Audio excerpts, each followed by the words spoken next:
मी पुन्हा सांगतो, मी काही आरक्षणाचा अभ्यासक नाहीये. मी समाजासाठी, समाजावर होणाऱ्या अन्याय आणि अत्याचाराच्या विरोधामधली लढाई लढणारा. तिथे साहेबांनी फसवणूक केलेली आहे.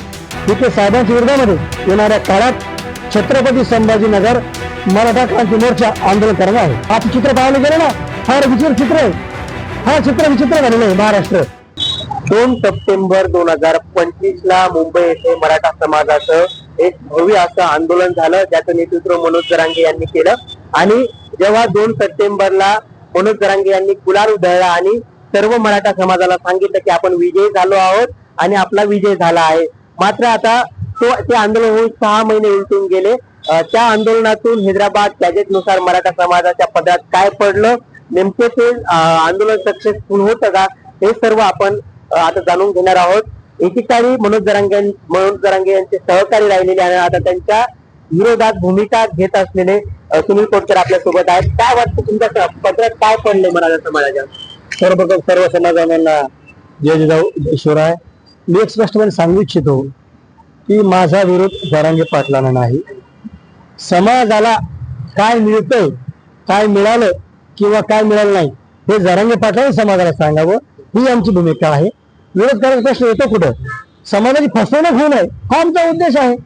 त्या भावनेला आम्ही लढतोय.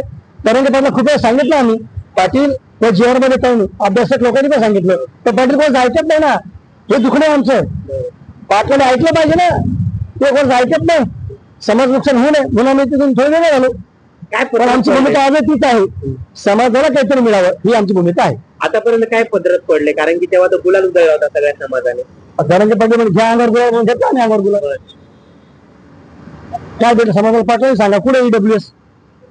मी पुन्हा सांगतो, मी काही आरक्षणाचा अभ्यासक नाहीये. मी समाजासाठी, समाजावर होणाऱ्या अन्याय आणि अत्याचाराच्या विरोधामधली लढाई लढणारा, गाड्या फोडणारा, काळे फासणारा, रस्त्यावरचा साधा कार्यकर्ता आहे.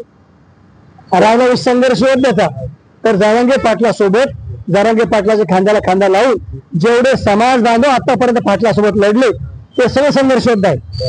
बरं, ते तर म्हणता खूप फायदा झालाय समाजाला. आज अनेक मुलं नोकरीला लागताय, अनेकांना आरक्षण भेटले, राजकारणात आरक्षण. आकडेवारी बोलावं, आकडेवारीवर अनेक नाही. विविध भारतीय या भारतामध्ये परमपूज्य डॉक्टर बाबासाहेब आंबेडकरांच्या संविधानानुसार हा भारत चालतो. कायद्याच राज्य इथं प्रस्थापित झालेला आहे. कायद्यानुसार इथं आपण बोललं पाहिजे, पुराव्यानिशी आपण बोललं पाहिजे. बरेच पोरं लागले, अमुक झालं, तसं नाही जमत. तुम्ही आकडेवारी स्पष्ट केली पाहिजे. तुमच्यावर समाजाने विश्वास टाकलेला आहे, त्यामुळे समाजाचा भ्रमनिरास होऊ नये, समाजाची अपेक्षा भंग होऊ नये. त्यामुळे तुम्ही समाजाला स्पष्टपणे सांगावं, हैदराबाद गॅझेटियरनुसार किती नोंदी सापडल्या, किती मुलं नोकरी लागले, आकडेवारी बोला. जसं आज मराठवाड्याचे विभागीय आयुक्त या साहेबांनी सांगितलं की हैदराबाद गॅझेटियरनुसार केवळ 310 लोकांना प्रमाणपत्र वाटप झालेलं आहे. 310 फक्त. 2 सप्टेंबर कुठे, 13 फेब्रुवारी कुठे, 6 महिने करायचं लोटला ना. 6 महिने 310 फक्त. त्यामुळे हे आकडेवारी कुठेतरी काही एकदम अल्प प्रमाणात आहे. समाजाची विखे साहेबांनी फसवणूक केलेली आहे. विखे साहेबांच्या विरोधामध्ये येणाऱ्या काळात छत्रपती संभाजीनगर मराठा क्रांती मोर्चा आंदोलन करणार आहे. पण ते म्हणताय की मी जे ठरवलं ते होतच, पण आरक्षण का भेटत नाही मग तुम्हाला? तुम्ही जे ठरवलं ते काय होतं? तुम्ही काय ठरवलं ते तर सांगा. तुम्ही काय ठरवलं ते स्पष्ट करा जरांगे पाटील. हा, मराठ्यांचं ईडब्ल्यूएस कुठे गेलं ते तुम्ही सांगा. मराठ्यांना 2 सप्टेंबर जीआर मध्ये काय भेटलं ते तुम्ही सांगा. तुम्ही नेमकं ठरवलं काय? पण माझा स्पष्ट प्रश्न आहे की जेव्हा त्यांनी गुलाल उधळला त्याच्यामध्ये तुम्ही तुझा सहभाग घेतला, अनेक वर्ष सहकारी राहिलाय, आंदोलनामध्ये सहभाग घेतला, तेव्हा तुम्हाला कळलं नाही का कुठेतरी हे आंदोलन भरकटच चाललंय? जिथं समाजाला काहीतरी मिळतंय या भावनेतून लढा उभा राहतो, तिथं मीच काय, माझ्यासारख्या अनेक समाजाच्या लढ्यामध्ये उतरतात. परंतु काही मिळत नाही समाजाला, फसवणूक हो राहिली आणि केवळ जातीवाद वाढत चालला. मग हे पाटलांनी सांगायला गेलो की पाटील तुम्ही सांगा समाजाला खरं, ईडब्ल्यूएस कुठे आहे? हा जातीवाद वाढत चालला, प्रचंड जातीवाद वाढला महाराष्ट्रामध्ये. आज चित्र पाहायला गेलं ना, फार विचित्र चित्र आहे. हा चित्र विचित्र झालेलं आहे महाराष्ट्र. त्यामुळे पाटलाने समोर येऊन जे जाहीरपणे पुराव्या सगळ्यात बोलावं. पाटील काल साताऱ्याच्या मंगळवेढ्या सभेत बोलले की माझ्यावर बोलण्यासाठी सरकारने काही लोक पैसे पण पुढे केले. जर आम्हाला पैसे दिले ते पुरावे दाखवा, आम्ही सरकारचे हस्तक आहोत ते सिद्ध करा पुरेशी. तर येणाऱ्या काळात आम्ही सुद्धा तुमच्यावर मानहानीचा दाखल करू भारतीय संविधानानुसार. संघर्ष योद्धा कोण आहे? कारण की तुम्ही म्हणताय मी संघर्ष योद्धा आहे, ते म्हणताय मी संघर्ष योद्धा आहे. संघर्ष योद्ध्याचा अर्थ असा होतो समाजाला न्याय मिळवून देण्यासाठी, समाजावर होणाऱ्या अन्याय अत्याचाराच्या विरोधामध्ये तुम्हाला जर वाटत असेल की मी समाजासाठी लढलं पाहिजे आणि मी समाजासाठी देणं लागतो, या भावनेतून जो जो जरांगे पाटला सोबत खांद्याला खांदा लावून लढला तो प्रत्येक समाज बांधव संघर्ष योद्धा आहे. बरं, एक समाज घटक म्हणून तुम्ही का कशात प्रकारे पाहता? कारण की अनेक वर्षापासून मनोज जरांगे यांच्याकडे तुम्ही नेतृत्व दिलेलं आहे, पण आता तुम्हीच म्हणताय की हे कुठेतरी पूर्णपणे फसलंय.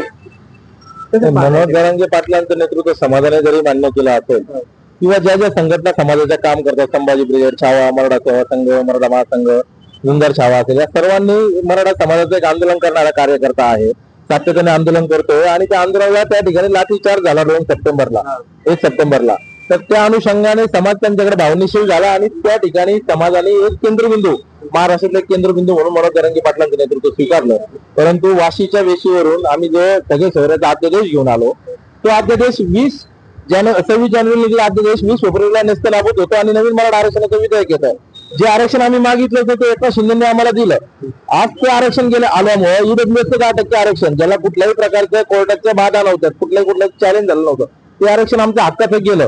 त्याच्यानंतर पुन्हा आम्ही आंदोलन करतोय की मराठवाड्यामध्ये हैदराबाद गॅझेट लागू झालं पाहिजे. मग 2 सप्टेंबरला जो GR निघाला परवाचा, आज 6 महिने झाले 310 प्रमाणपत्र निघतात. परंतु मीडियाला मी सांगू इच्छितो, आपल्या नवराष्ट्राच्या चॅनलच्या माध्यमातून आणि समाजालाही सांगू इच्छितो की शासन शब्दाचा दिशाभूल करतोय. यानंतर कुठल्याही मीडियाने असं सांगू नये की हैदराबाद गॅझेट लागू झालंय, असं कुठल्याही प्रकारचे गॅझेट लागू झालेलं नाही, असं कुठल्याही प्रकारचे विधेयक आलेलं नाही, महाराष्ट्र शासनाने विधेयक आणलं नाही. हैदराबाद गॅझेट मधले नोंदी विचारात घेऊन जात प्रमाणपत्र काढण्याची कार्यपद्धतीचा तो निर्णय आलेला आहे, तो शासन निर्णय, ते कुठलेही विधेयक नाही, कुठलेही कन्सेप्ट त्याच्याबद्दल क्लिअर नाही. त्याच्या नोंदी ज्याच्या सापडतील त्याला हैदराबाद गॅझेटच्या नुसार प्रमाणपत्र दिलं. हा फक्त बाऊ केला जातोय. हैदराबाद गॅझेट असं कुठलेही कन्सेप्ट लागू झालेलं नाही. जरांगे पाटील, विखे पाटील आणि देवेंद्र फडणवीस आणि एकनाथ शिंदे किंवा त्यांचे बगलबच्चे यांनी हैदराबाद गॅझेट लागू झालं हे सांगणं बंद करावं, समाजाची दिशाभूल बंद करावी. 1 जून 2004 ला जो मराठा कुणबी मराठाचा शासन निर्णय निघाला आहे त्याच्यानुसारच मराठ्यांना आजही ज्याच्या नोंदी सापडतात किंवा ज्याच्या भावकीतल्या नोंदी सापडतात त्यांना ते जात प्रमाणपत्र मिळू शकतं. ज्याची नोंद नाही, ज्याच्या कुळातली वंशातली नोंद नाही त्याला ते जात प्रमाणपत्र मिळू शकत नाही. ही शुद्ध फसवणूक आहे, हे समाजाने समजून घ्या. मुख्यत्वे म्हणणं हेच आहे की त्यांची मागणी चुकीची आहे. मागणी जरी वास्तवाशी निगडीत नसेल तर हैदराबाद गॅझेट लागू करण्याकरता हे फक्त समाजापुरतं होईल का? तर होणार नाही. आता हैदराबाद गॅझेट लागू केलं म्हणून आम्ही गुन्हा घेतला. त्या दिवशी आमच्यासारखे जे काही आंदोलक होते किंवा अभ्यासक होते त्यांनी सांगितलं की याच्यात नवीन काही नाही, हैदराबाद गॅझेट लागू होऊ शकत नाही आणि तसं जरी विधेयक एखादं आलं तर त्याला कोर्टात चॅलेंज होईल. त्याकरता मराठा समाजाला सरसकट ओबीसी समाविष्ट करणे हाच पर्याय आहे. जोपर्यंत मराठा आणि कुणबी एक असल्याचं शासन मान्य करत नाही तोपर्यंत महाराष्ट्रातलंच नव्हे तर तळागाळातल्या मराठा समाजाला शाश्वत असं आरक्षण मिळू शकत नाही. शेवटचा प्रश्न, माझी आपल्या लोकप्रिय नवराष्ट्र या चॅनलच्या माध्यमातून महाराष्ट्रातल्या सुशिक्षित शब्द आहे का बरं का, महाराष्ट्रातल्या सुशिक्षित तरुणांना माझी हात जोडून नम्र आणि कळकळीची विनंती, बांधवांनो जातीवादी पोस्ट आता बंद करा, जातीवाद थांबवा. हा वनवा आहे, हा जर पेटला ना याच्यात येणाऱ्या अनेक पिढ्या जाऊन खात होतील. हा जातीवाद थांबवा. आपण छत्रपती शिवरायांचं नाव घेतो, आपण जय शिवराय म्हणतो, आपण जय भीम म्हणतो. या राष्ट्रपुरुषांचा, या महापुरुषांचा इतिहास जर काढून पाहिला तर अखंड मानव जातीच्या कल्याणासाठी यांनी कार्य केलेलं आहे.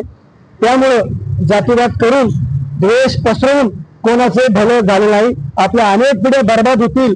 जातीवाद थांबवा, जातीय पोस्ट थांबवा. आणि जर तुमच्यावर गुन्हे दाखल झाले तर आरक्षण कोणासाठी मागतोय? आरक्षणाचा फायदा होणार नाही. जातीय द्वेष थांबवा, जातीय द्वेष पसरून थांबवा आणि आपल्या सत्सद विवेक बुद्धीचा वापर करा. कोणी कोणाला काही आणून देणार नाही. जर तुमच्यावर गुन्हे दाखल झाले तुमचं करिअर बर्बाद होईल. त्यामुळे जातीय द्वेष थांबवा. धन्यवाद. माझा शेवटचा प्रश्न आहे की सरकारने मनोज जरांगेंची फसवणूक केली का मनोज जरांगेंनी मराठा समाजाची फसवणूक केली हे तुम्ही स्पष्ट सांगा ना, म्हणजे दोघांपैकी कोण नेमकं फसवणूकदार आहे? शब्दाचा खेळ करून शासनाने समाजाची फसवणूक केलेली आहे. बर, आणि तुमच्या नेतृत्वाने? नाही, असं डायरेक्ट असं कसं बोलता येईल, कारण तिथं सरकारचं प्रतिनिधी म्हणून राधाकृष्ण विखे साहेब आले होते GR घेऊन, आणि GR त्यांनी वाचून दाखवला. त्याच्यावर जरांगे पाटलांनी समाजाने विश्वास ठेवला, म्हणजे सरकारवर विश्वास ठेवला, पण सरकारच फसवणूक केली ना. पण ते तर तुमच्यावर डायरेक्ट आरोप करताय की सरकार, काही लोक सरकारकडून पैसे घेऊन विरोधात बोलताय. तसं तुम्ही त्यांच्या विरोधात काही पुरावे सादर करणार आहात? काय पुरावा लागतो? जे ज्यावेळेस सगळे कॅमेरे समोर होते त्यांना असं अभ्यासक सांगत होते, त्यामुळं याला वेगळ्या पुराव्याची गरज नाही ना. मराठा न्यूज गेलं, याला काय वेगळा पुरावा पाहिजे? हैदराबाद गॅजेटवर 300 दामिनी सापडल्या 6 महिन्यात, याला आणखी काय वेगळा पुरावा पाहिजे? समाज पसंत झाली म्हणून. नक्कीच आपण जर पाहिलं तर या मराठा जे आंदोलक होते ते अनेक वर्षांपासून आंदोलन आणि उपोषणांमध्ये सहभागी होते. त्यांचंच आता म्हणणं आहे की कुठेतरी आमच्या जे काही आजपर्यंत मुंबईला जे उपोषण आंदोलन झालं होतं त्याचा मराठा समाजाला कुठेही फायदा झाला नाही, आणि जे काही सांगण्यात आलं होतं की हैदराबाद गॅजेटनुसार आम्हाला आरक्षण मिळालं ते पूर्णपणे खोटं आहे, आणि त्याचा मराठा समाजाला कुठेही फायदा होणार नाही, त्यानुसार आरक्षण भेटलेलं नाही, असं या आंदोलकांचं म्हणणं आहे. राम बुधवंत, नवरात्र, छत्रपती संभाजीनगर.